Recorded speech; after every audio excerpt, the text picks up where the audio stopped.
Hello again and welcome back to the Physical Media and Nostalgia channel, and if this is your first visit, thanks for joining me. If you enjoy reminiscing about the music, movies and TV shows and the toys of your youth in the 80s and 90s, then this could be the channel for you. If you like the sound of that, please feel free to stick around. Today I'm going to cover one of my favourite records. I've been looking forward to this one. Kerbdog's eponymous debut record, although it was retitled, totally switched for the US release.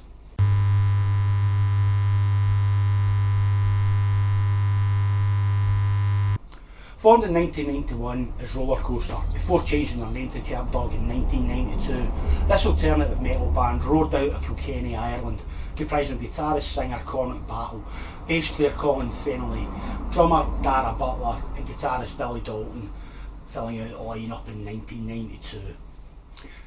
Early live shows were filled with cover versions of songs by the likes of Husker Du, Spaceman 3 and Fuzz Tunnel, but the addition of Dalton on guitar influenced the sound by adding his fondness for Metallica and Slayer to the sound of the band. The band signed to Mercury Records, a subsidiary of Vertigo Records in early '93. That summer of '93 saw the band in Rockfield Studios near Monmouth in Wales. Self-titled debut album with producer Jack Endino, often associated with the Sub Pop record label of Seattle and known for his work with the grunge bands like Mudhoney, Soundgarden and Nirvana.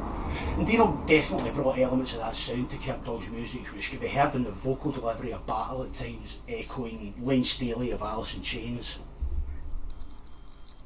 During recording sessions, Kerbdog planned a major tour of the UK clubs and a guest spot with the Almighty's winter tour along with the Wild Hearts, a band we will be covering in the not too distant future. That Almighty tour is where I first saw Kerbdog and the Wild Hearts, who have become two of my favourite acts. That tour acting as promotion for the second single for the album, End of the Green. 1994 saw more touring with headline shows and a support slot opening for Therapy, and two further singles, Dry Riser and Dummy Crusher, also being released. The album was released on the 28th of March 1994 and was very well received in the UK, Ireland and Europe, reaching number 97 in the UK album charts. It also received a lot of radio play in the US, with End of Green proving popular on college radio. Unfortunately, this didn't translate into record sales, with US sales not doing as well as Mercury Records had expected. Originally released on records, CD and cassette, it was re-released on CD only on East World Records in the UK.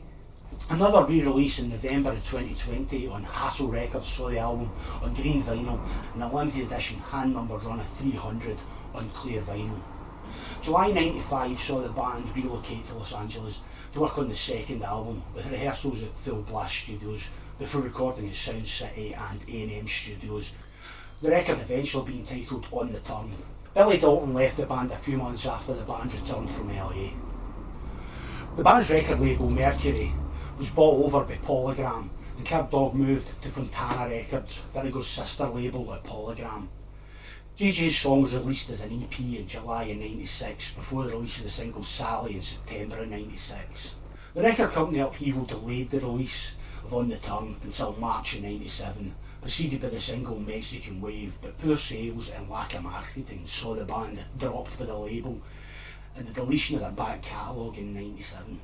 '97 also saw Kerbdog recording a 6-track demo at Sun Studios in Dublin, Ireland, with the aim of finding a new record deal, and an unnamed company, believed to be DreamWorks, a subsidiary of Geffen, expressed interest in buying the rights to On the Turn and relocating the band to the States, but the offer was turned down by Mercury Records, and without the rights to the latest album, the label declined to sign the band. Without a record label or a new record to promote, Kerbdog split in late 1997, playing farewell shows at Crazy Horse in Cork over Christmas '97 and the Meath Fiddler in Dublin on the 7th of March in '98.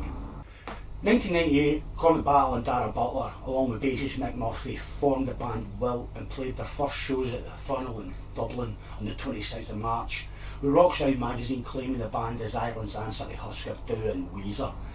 Two albums followed, and Bastardo and My Medicine. Wilt broke up in 2003.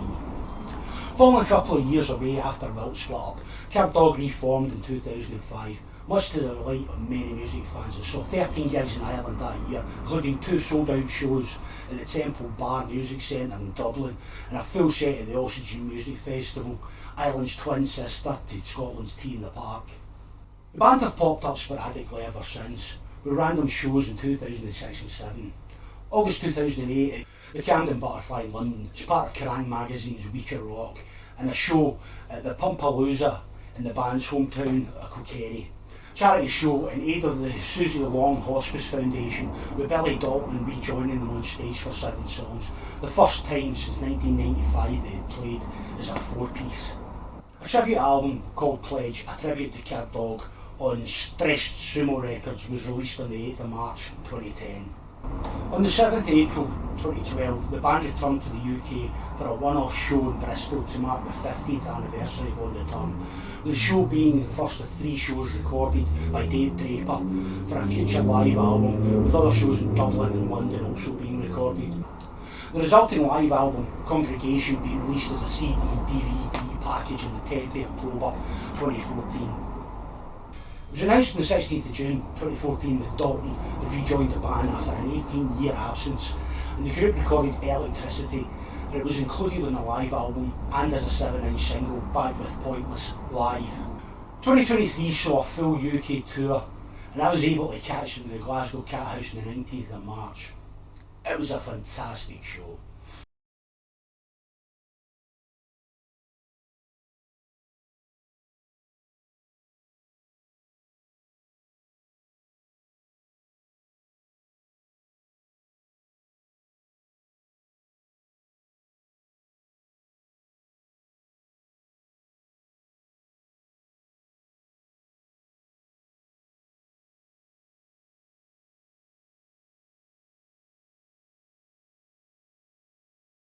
If you've enjoyed this video, please leave a like or a comment, as it really helps. And if there are any other artists or albums from the 80s and 90s that you would like to see me cover, please let me know in the comments. Consider subscribing to see what music, movies, TV show or toys I cover next. Thanks, and take care.